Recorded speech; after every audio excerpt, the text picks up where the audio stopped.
He's a rapper, author, podcaster, public speaker, and coach. The inimitable Zuby joins me today to talk about his outspoken views on the role of men and women in society, the decline of Western civilization, and the ongoing lack of freedom that so many people in the Western world are facing. It's all on the table with Zuby right now on Nomad Capitalist. The multi-talented Zuby, welcome to the program. Hey, Andrew, how's it going, man? You said, and I see a lot of your stuff on Twitter, everyone should follow you on Twitter, one of the most common limiting beliefs is that you have to feel good about where you're born, that you've got to live where you're born. Tell me more about that. Yeah, sure thing. I think that, so in terms of my own background, I was born in the UK, England specifically. My parents are originally from Nigeria. And when I was a baby, we moved to Saudi Arabia. My dad worked over there for almost 2 decades before my parents came back to the UK. When I was 11 years old, I went to boarding school in the UK. So I was back and forth between there and Saudi Arabia. And over the course of time, I've traveled to, I think, about 37 or 38 different countries. So certainly from the very beginning, myself and my siblings, we've had a different and unique background where just by nature of our family situation, we've lived and had the opportunity to go to a lot of different places. So I guess in a way, I'm quite different from most people in that I can't easily answer the question, where are you from, in terms of either a city or a country.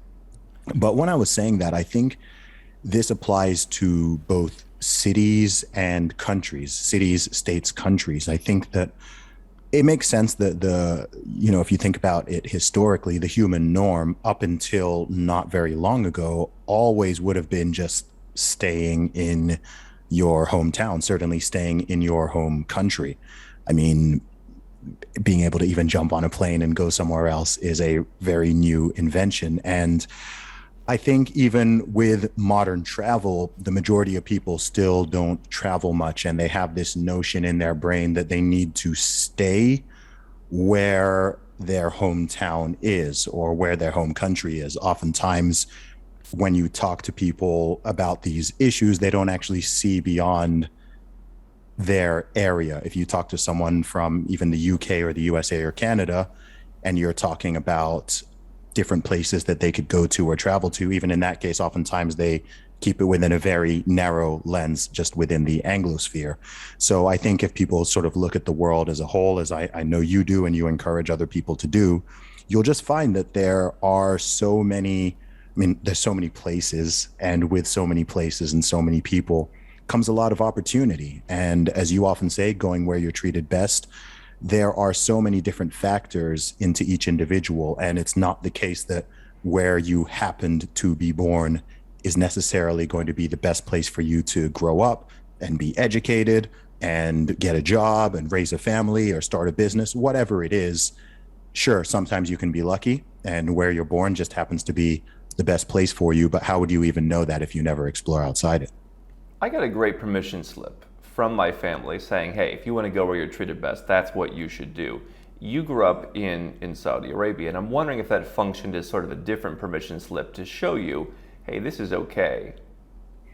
Yeah, I do think so. I think so because it wasn't even, I was a baby when we went out there. It wasn't even a choice for me. So the way I've grown up is the default to me, but I do recognize that it's not the norm to most people. Most people don't leave their home country when they're so young. Most people don't go to boarding school after 5th grade in a whole different country. Most people don't necessarily get the opportunity to travel with their families or by themselves later down the line to the range of places that I've been fortunate to go to. But I think even if people can just go outside a little, say you're someone listening to this who's never left the country that you're from, just the experience of travel will give you a sense of gratitude and perspective and just information that you can't really truly get, not directly anyway, in other way. There's not really any substitute for that experience. So even if you do think, oh, the USA is the best country in the world and that's where you're from, if you go to a couple other places, you'll actually come back. maybe that opinion could change. But even if it doesn't change, you'll at least know why you're saying that, because you'll have something to compare it to. So you can see how people do live. I mean, the USA is a fantastic country. And I can confidently say that because I've been to many other places. So sure, I can point out some of the flaws in the US, but I can also see some of the great things. And you can see how much fortune and privilege and opportunity there is in a country like the US, or even the UK, most of the Western world, because the average person in the world right now, and certainly the average person throughout history, just didn't have access to so many of the amenities and the luxuries and the comforts that we totally take for granted. Don't you think that the ultimate country would be one where you say, hey, here are the good things in the US, let's take that, and then let's figure, hey, over here they do this well, and over here they do this well. I feel like some of these places where they're building from scratch, they bring in experts and they say, all right, what is it you do well? And let's take that. Isn't that the idea? I always think that's the idea in a country. When people say, oh, well, we do it our way here, I say, well, maybe your way sucks. Why don't we borrow the best? Does anywhere, in your opinion, do that? I mean, isn't that the ultimate way to run something? I think it's a great idea. It's what my personal philosophy and view is. So I'm in this unique position where I am a Westerner, but not totally, right? Like, in terms of my culture and my background, I have a heavy influence from the UK, from the US, because I went to an American school and I spend a lot of time in the US now. But also I was raised in the Middle East, Saudi Arabia, very, very different country. And my entire family background is from Nigeria. I've been to Nigeria many times. I haven't lived there, but I have aspects of all these cultures, and I can honestly point out the pros and cons and strengths and weaknesses of all these different cultures. And I truly believe that you can learn from other places. And I think particularly in the West, there is a sense of arrogance which prevents this from happening. I think when you believe that you are number one, objectively, unequivocally, then it shuts people off to even considering that another nation or another culture could do anything better. It doesn't even mean they do everything better, but I believe if you travel around, you'll always find something positive in each place. You'll usually find something where you're like, that's something that is better here than it is over there. So for example, and Saudi's a great country for this because it's probably one of the most controversial countries in the world. It's one of the few countries where people have very, very strong opinions on, despite the fact almost nobody has actually been there. I mean, if you ask people what their opinion is of Belarus or Lithuania or Ethiopia, people don't tend to have very strong opinions. They're just like, I don't know much about it. But with Saudi, people will come with all sorts of powerful condemnations. And I can understand where some of that comes from. Some of it is based in reality. Some of it is based off fabrication. Some of it is what's propagated through the media. However, if I say, for example, even on this podcast, or I say on Twitter, oh, you know what, there's like some good things that they do in Saudi Arabia, or some good things they do in the Middle East in general, in the UAE, in Bahrain, in Qatar, etc. Everyone immediately wants to jump and point out all the bad things they do. To all the parents who say, let me wait until the kids are out of school to go where I'm treated best, did going to school, did growing up in Saudi Arabia improve your adult life in some way? Did that add to the richness of your life? Oh, absolutely. Absolutely. It was a great place to grow up. And it seems other people who grew up there tend to share that sentiment with me. Mm-hmm. And to a lot of other people, it surprises them. And of course, it's worth mentioning that growing up in a place like that, or anywhere really, results are going to vary. And depending on whether you are a local, if you're a local versus you are an immigrant or an expat, you may be treated differently. Things will be different, even depending on which country you are coming from, right? I'm not making any bones about the fact that if you are a Westerner, if you're a Canadian, a Brit, American, and you're going to work for particular companies in Saudi Arabia, and you're a medical doctor, or you're an engineer, et cetera, you'll be treated better and have more opportunities than a laborer who's coming over from India or Pakistan or Sri Lanka, et cetera.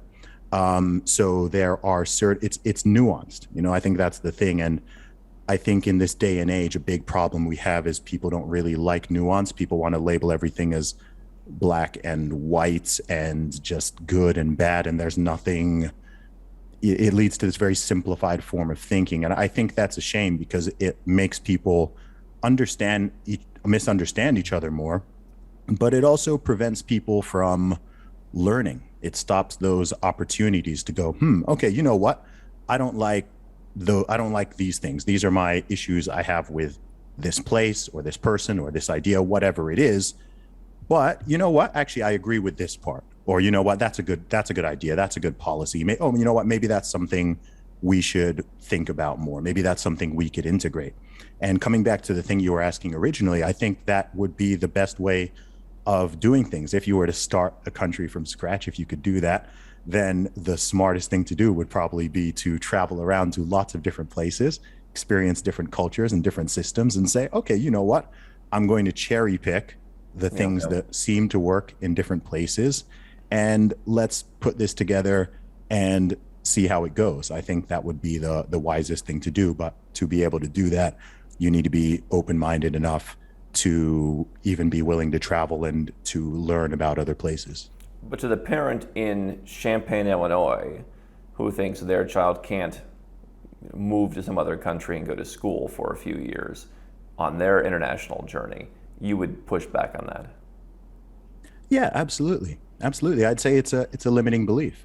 And I mean, look, I can understand. I'm not a parent yet, but I can certainly understand that it's not going to be, I know that it's not easy for parents to let go of their children in many ways, let alone having them, even someone who lives on the West Coast and then their child goes to college on the East Coast. That can be difficult for a lot of people, child and parent alike.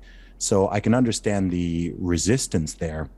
But I think if it is, within people's means and it's something feasible and there's a reason and there's interest, then you can broaden those perspectives. And if people don't have that opportunity when they're growing up, but once you become an adult and you are independent and you have those opportunities, I would strongly recommend to anybody out there who has not traveled at all, really, to do so. And I'm not saying you have to go on a super expensive round the world trip or something like that. I mean, you could get a plane to, I don't know, say you're in the States, you could go to South America, you could go to Europe. I mean, you could just land in Europe and within a matter of weeks you could visit a whole bunch of different countries and at least just check it out for a little while, and then you're going to gain something from it. You're going to gain something.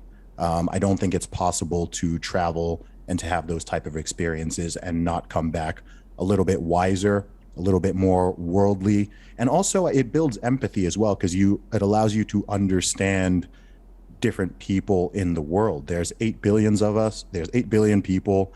No two people are identical. People have different religious views, political views, cultures, social aspects, different history, family dynamics, all these kind of things. And it just allows you to be a little bit more empathetic. So it doesn't mean you need to agree with or condone or adopt everything from everywhere. That's not even possible.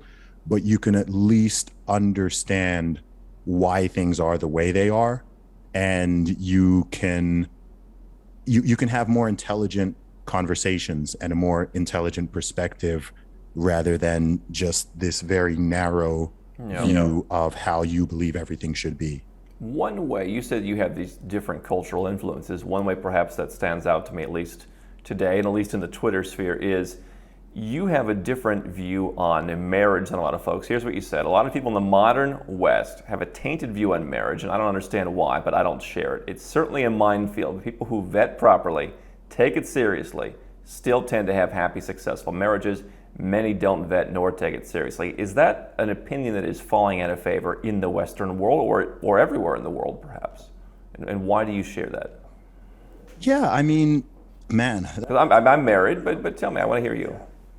Yeah, sure thing, man. I think, what I was getting at there is I think, unfortunately, just in a matter of a couple short decades, I think that across many Western countries, I don't think it's just Anglo ones, but I think the institution of marriage has been heavily attacked and degraded. And I think this has come from a lot of different spheres, from the political and governmental sphere to social and cultural to media and Hollywood and television influence and all these things.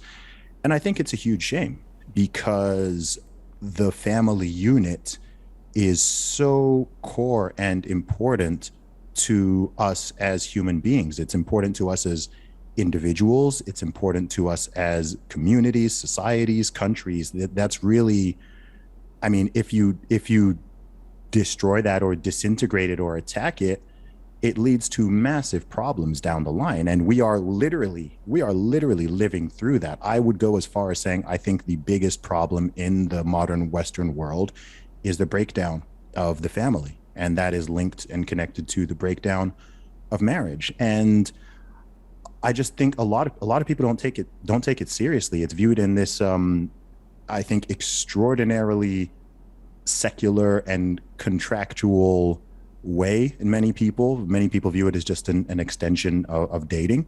And by the way, I'm saying all this as someone who is not married yet, but who plans to be in the future and thinks that it is a wonderful and important institution. This doesn't mean, if someone chooses they don't want to get married, that's on them. I'm not trying to force anything on anybody. But I think if people are going to do it, then it's important to take it seriously. And I think that a lot of the issues, oftentimes people say, oh, well, 50% of marriages fail or whatever. And it's like, if you actually look into that statistic properly, it's very, very misleading. It's very misleading in multiple ways. And also when it comes to statistics, they only have, firstly, it's not an accurate statistic, but also if you look at it based on yourself as an individual and you look at other factors, you can easily see how that number becomes much, much higher when you factor in certain things. If you control for, income is a simple one actually, but also just, like I said, vetting, like actually marrying the right person for the right reason and actually truly committing, not just thinking, oh, you know what, this person is hot or attractive or whatever. Let's give it a shot. If it doesn't work out, we'll just break it off. And I think so many people have that approach, which is why, you end up with people having, two, three, four, five marriages. And it's like, whenever I go to a wedding, I do listen to those vows that people are saying. And it's a serious commitment. And I think it's a shame. And, I think it's important that we, as a society, any society or culture needs to have ideals. And I think that a big problem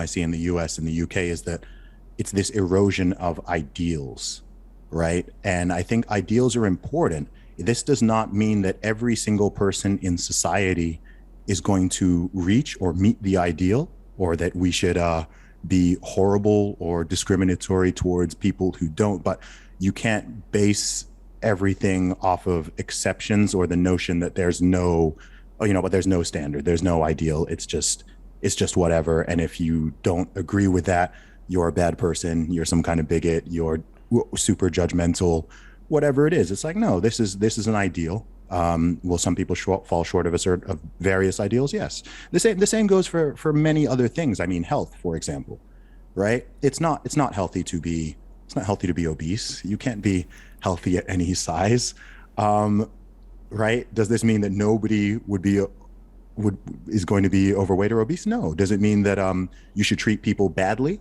if they're overweight? No. And I'm not saying any of that. A lot of Westerners, especially you've seen in recent decades, Western guys in recent years, they're saying, I don't want anything to do with this. Is that an issue of they're not going where they're treated best? Is it an issue of they're not putting in the effort? Because a lot of people, men and women alike, are saying, I just don't like the dating culture. I don't think this is an option for me. And so how do you deal with that? You mean just people kind of checking out? Well, people say, listen, I think the system is rigged, or I don't think there are any good men. Maybe they should be going to other countries where they can find people that would more identify with them. Yeah, well, again, I think when people say that, it's an exaggeration, right? It's hyperbolic. If you're saying that there's no good men out there or there's no good women, then, I mean, Honestly, maybe it's reflecting quite poorly upon that individual because I meet great men and great women often, right? There are many good people out there. There's billions of people in this world. Now, is it the case where you might be in a certain city or area or region and the options you're seeing there are not great? Yeah, absolutely. In which case, you could potentially consider putting yourself in a location where there's more opportunities. But I think if you build yourself up and you work on yourself and you develop yourself personally and you become an attractive person, and I don't just mean, sexually to the opposite sex, you just become someone who is, has a level of value to society, who takes care of themselves to a reasonable degree, who is kind and treats people well, then you'll attract good people to yourself. So I think people who say that, I think they've fallen into a malaise of discouragement, and I think they just need that motivation to get themselves moving again, perhaps even physically, and they'll find that the dominoes start to fall, and just like they got into that negative spiral, they can spiral back up. I think whatever the situation is, I don't believe in people kind of just giving up. I don't think that's a good idea to just kind of check out the system. People are free to live their lives how they choose. It's not something I'm trying to like force on anyone, but in my experience, when I come across people like that, it's normally that they've had a couple bad experiences. And so I can understand and empathize with how they've drawn this conclusion. But it's just not correct. They've had experiences paying taxes every year. Maybe they should do something about paying their taxes. Let me throw another one at you, because you make a great point that like there's a lot of excuse making going on in the Western world right now, right? But you stepped into another debate. Let me bring this one up. Is this a Western phenomenon? You got to follow him on Twitter. My future wife won't have to work for money, but she can if she wants to. Yeah. And then it'll hit the fan. Some people did not like that one, which is funny, but I like Twitter because I can, it's annoying, but I feel like I can say that water is wet and people will still fight me about it. Yeah, I mean, that's kind of what it says on the tin. I work hard and I've reached a level of success and will continue to. And yeah, whoever that lady is will have. Why is that so offensive though today? Why do you think people are offended by that? It's a great question, and it's something I look at. I found that people get offended when they feel like there is a standard they don't meet that is being reflected towards them. Even if you're not targeting it at that person. So I think that can offend a man and a woman in these two sort of different ways, right? If there's a man who feels like that's some kind of threat to his social or financial or whatever status, then you can respond in two ways to most things, right? You can respond in an aspirational way, which is how I tend to view almost everything. Like I find so many things inspiring. If I see someone doing or achieving something that I seek to do or achieve, I look at that and I'm like, congratulations, how can I do that? Other people look at it and want to tear that person down, bring them down a peg, bring them down a notch. So I think that's a factor. I do also think that in this day and age as well, there's this notion that any mere suggestion that you're telling a person, let alone a woman, how they should do anything, or it's even suggested in any sort of way, people want to jump on it as if you're some type of misogynist or sexist or trying to control women or whatever. So you can make a very innocuous statement like that, and because of people's mental programming over the course of several decades, people don't actually. Here's a funny thing on Twitter, Andrew, and I think this happens. It goes beyond Twitter, but I think it's particularly bad on there, which is people don't read what you wrote. People don't read and interpret what you wrote. They read and interpret what they think you wrote or how it makes them feel. So you can say something and someone will say, "Oh, so you're saying this?" It's like, well, didn't I didn't say that. You just took many Or leaps. you post a statement of fact and it's read into, oh, why? What are you interpret? It's a statement of fact.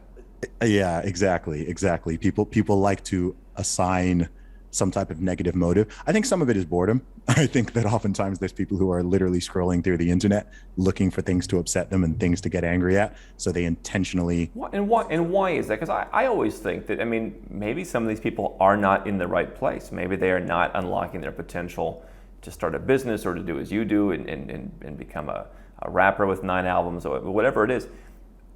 There must be something that's unfulfilling them that they could change.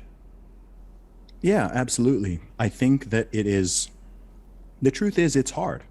It's hard to make a positive change. It's hard to change your habit. It's hard to get stronger. It's hard to get in shape. It's hard to build a business. It's hard to relocate if you're not in a good place. It's hard to do most things. And people tend to seek the path of least resistance. This is just something I've noticed. Human beings tend to default to the path of least resistance. And most people will normally take whatever path is easier.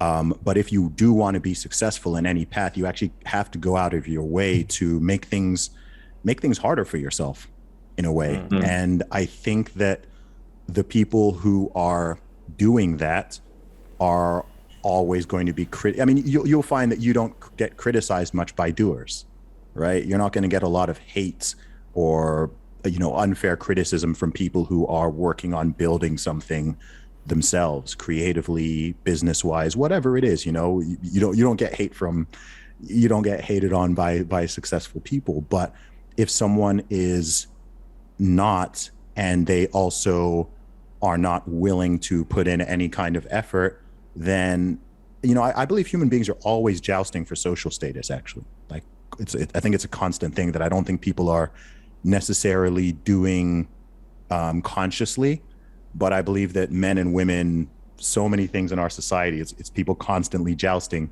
for social status. And I think if you are confident and you've built that, you've established something, you carry that with you. You have that confidence. You don't feel the need to go and tear down the next guy's business or talk down about the next man's accomplishments or whatever, because it's like, no, I'm confident in who I am and what I've achieved. And, I've built my building. I'm not going to try to tear down yours. But unfortunately, there are many people out there who haven't done that and are not in the process of doing it. So they would rather that energy is going to go out some way. And instead they'll go around on YouTube and they'll dislike your videos and they'll leave nasty comments and they'll go on Twitter and they'll spend all day, cussing out people who are doing things, who are accomplishing things. And I think it's a shame. And I would like to be able to pull some people out of that malaise. And I know that I've managed to do that for some people. But I do also think that it's part of human nature. Jealousy, envy, anger, outrage, all of these emotions are innate to human beings. And if you don't manage them, then they can express in bad ways. And I guess in this age of the internet, it's never been so clear and easy and obvious to see that. Now you just see it out there. How do you see, from your time in Nigeria, perhaps your time in Saudi Arabia as well, the effort that people outside of the West are putting in and their approach to going where they're treated best, in the sense of, do people in Nigeria put in more effort, or are they just saying, well, you know what, hey, this isn't too bad, our country's pretty good also? What's the difference between that and the West? That's a good question, man. So I've never lived in Nigeria. I visited there, but I haven't lived there and I never went to school there.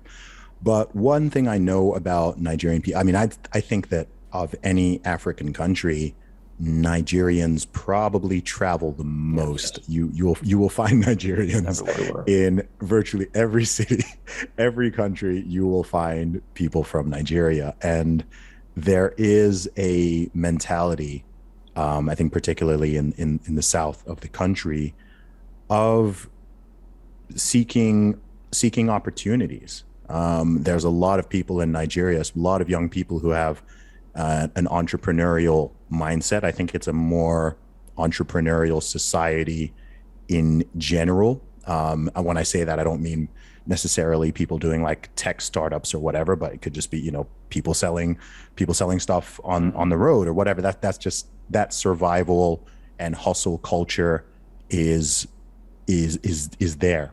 Things are still at an earlier stage in many ways.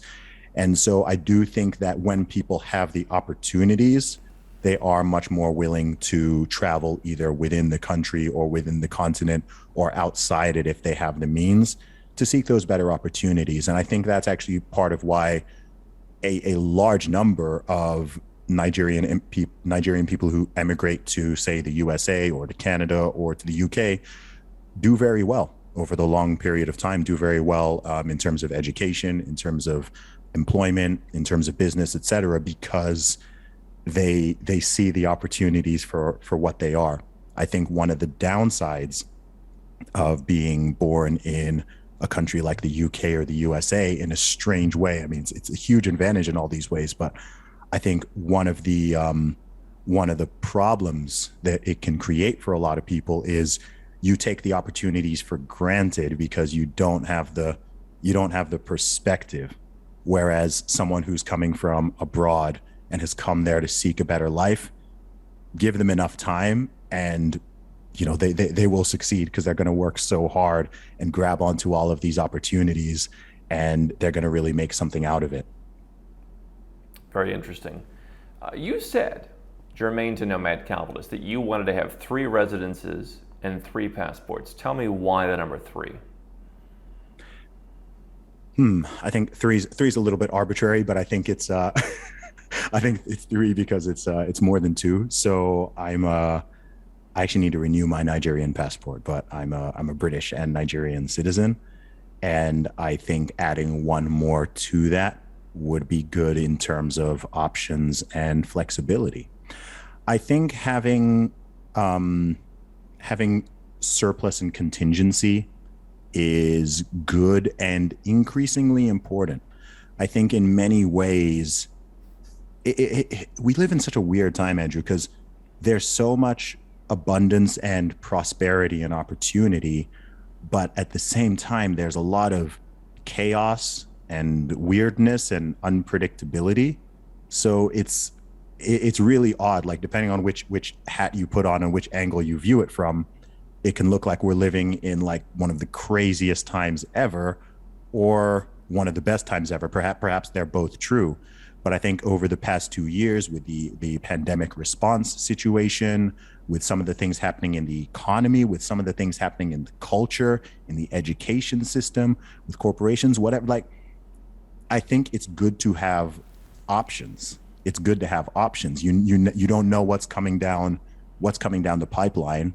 And even if you do, have a primary residence somewhere, or you primarily stay somewhere, I think it's good to be able to know you have that option, both from a financial perspective and from a logistic perspective, where you could go, you know what, if stuff here gets too weird or it becomes too expensive or too unsafe or whatever, I have a couple of options of other places that I can go to. I think that is just a smart thing for a person to have, or to at least strive towards, because there aren't a lot of guarantees. I mean, we don't know. I mean, just think back to 2019. If, say, you're a Canadian, or you're an Australian, or you're in certain countries in Europe, and you're just there December 2019, and I told you what was going to happen in 2020 and 2021 and leading up into 2022 about how your government is going to make it illegal for you to leave the country. They're going to make it illegal for you to work, perhaps to go outside. You would have been like, you're crazy, dude. Like, what? Right? People would have dismissed it completely. Like, what on earth are you even talking about? It's like, yeah, there's going to be this virus, and they're going to react like this. People would think you are bananas, but it happened. So who knows what is going to happen in the future? I pray that things are good and start to go in a better direction, but you just don't. I think there are people in some countries who would predict some pretty crazy stuff in their country. And that's maybe the greater honesty that those countries have than many Western countries. Yeah, well, I think our entire lives, things have been remarkably peaceful, right? Things have been remarkably peaceful. We haven't had a World War I or World War II, not even a Vietnam or something like that. There have been conflicts, and there's still conflicts, but they're not where we are. I think this is part of the reason why people have responded in the West so strongly to, the ongoing situation with Russia and Ukraine, because it hits kind of close to home. People are like, oh, whoa, like that can still happen, right? We've been living for all these decades thinking, oh, that happens in the Middle East. Maybe it happens in parts of Africa or Asia or whatever, but that can't happen. That can't happen here. We're over that. And it's like, well, history isn't done yet. History is not done. And we can read history and see all the crazy things that have happened. And it's like, well, I would love to live in this illusion that none of those things can ever happen again or not happen here. But it's like, well, human beings haven't fundamentally changed. Governments haven't really fundamentally changed. Things can happen very, very quickly.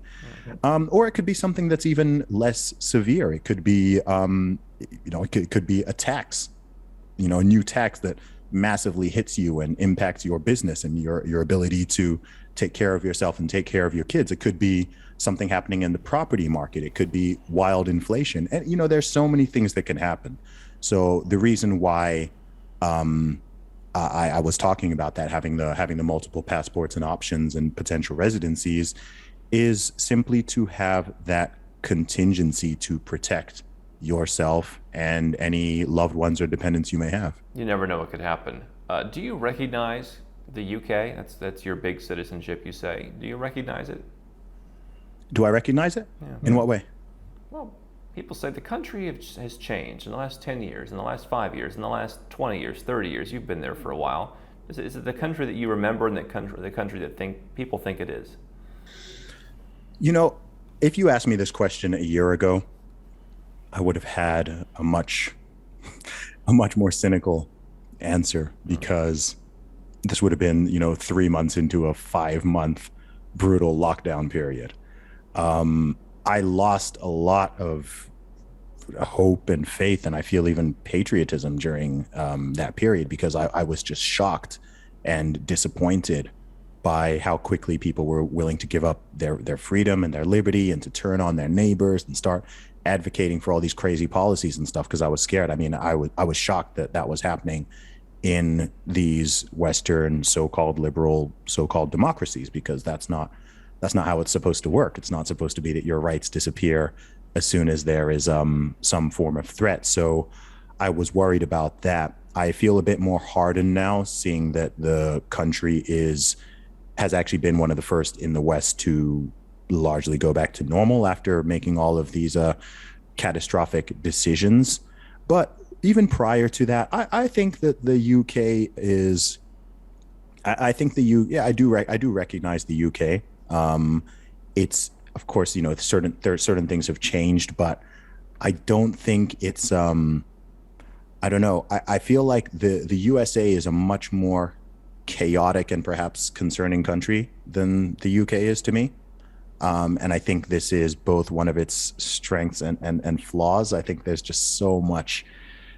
I don't know. The U.S. is a real experimental country. I often say, as far as countries go, it's a teenager. The U.K. is a granddaddy. U.K. has been around for a long, long time, but the U.S. is really experimental. It's like, it's a very young country, and it's so diverse in every way, shape, and form. And there's so many different types of people and ideas and things that are floating around out there. And I think with that comes so much opportunity, but also a lot of potential chaos, so much potential chaos. And it's not just online, right? Online can exaggerate things, but you see some things can just go, it's a little bit of a powder keg. And the one thing about the US, because a lot of Americans don't understand why people in the UK or Australia or Europe care about what's going on in the States. Oftentimes people are like, hey, like, you're not from here. Why do you care? Or, just focus on your own country. They don't understand why people around the world care. While going and spreading it all over why do you care? Yes, exactly. Leave us alone. Yes. When the USA sneezes, the UK catches a cold. And so if you can see what's going on in the US, you can often predict what's coming down the pipeline for the rest of the Western world, because they truly are leaders. This goes for music. This goes for film. This goes for culture. This goes for educational trends and so on. There are so many things, and it's a very, very influential country, and it truly is it's the biggest country in the so-called free world by a mile. 330 million people. What's the second biggest? I mean, maybe not even 100 million. I'm not sure what the biggest is actually after the US, but maybe Germany, 80 million or so. So it's a gigantic country with so much influence. So I think the UK is will be all right. I think the UK will be okay. But yeah, I think the US is trending and it's even hard to talk about the US because it's so big and vast, and it's much more decentralized than the UK is. So you can have certain parts of the US behaving very strangely or trending in a certain direction, whereas others are on the up. You're seeing this right now with the migration that's going on, people leaving certain states and certain cities and moving to other areas so that they can have lower taxes, more liberty, more freedom, different social aspects, and so on. And I think that's going to continue. And I think that's going to continue actually on a global trend as well. I think there are a lot of places which are on your radar, but not on most people's radars. And you're going to start to see more and more young people, in particular, entrepreneurs. We've seen the rise of people being able to work remotely. So I think that's going to accelerate it. And I think it'll take a while because there's that resistance. People don't really like change, even if they say they do. But I think over time, you're going to start seeing more human migration overall. I think you're going to see more migration out of countries like the US and the UK and Canada and Australia. And yes, people will continue to move to them, but I think in the next few decades, you're going to start to see some really interesting changes. Just in a couple moments as we end, one area where we agree, same level of freedom is the least thing we can pass along to the next generation. Mm-hmm. Why do you mean that? And what do we do about it? Wow. Yeah, I think that's so important. I think that when you think about an inheritance, people always think money and maybe property. But I was just thinking that, you know what? The most important thing that we can pass down to that next generation is to ensure we pass down at least the same level of basic human rights and civil liberties that we've enjoyed.